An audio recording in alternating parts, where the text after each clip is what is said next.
Sa kauna-unahang pagkakataon, gaganapin sa Mindanao ang Plenary Assembly ayon sa Catholic Bishops' Conference of the Philippines o CBCP.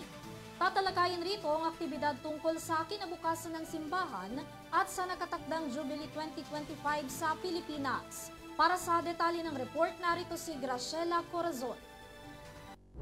Sa unang pagkakataon, magsasagawa ang Catholic Bishops' Conference of the Philippines o CBCP ng Plenary Assembly sa Chali Conference Center mula July 6 hanggang 8 sa Cagayan de Oro, Mindanao. Ayon kay CBCP Secretary General Monsignor Bernardo Pantin, tatalakayin sa naturang pagpupulong ang mga mungkahing aktibidad tungkol sa kinabukasan ng simbahan sa Pilipinas.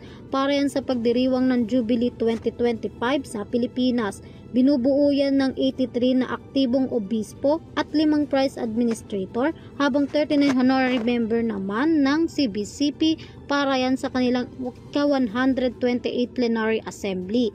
Samantala, isa sa mga inaasahang dadalo ang sekretary ng Vatican na si Arsobispo Paul Gallagher. Nakatagda namang makipagkita si Gallagher kay Pangulong Ferdinand Marcos Jr. bilang isang opisyal ng simbahan.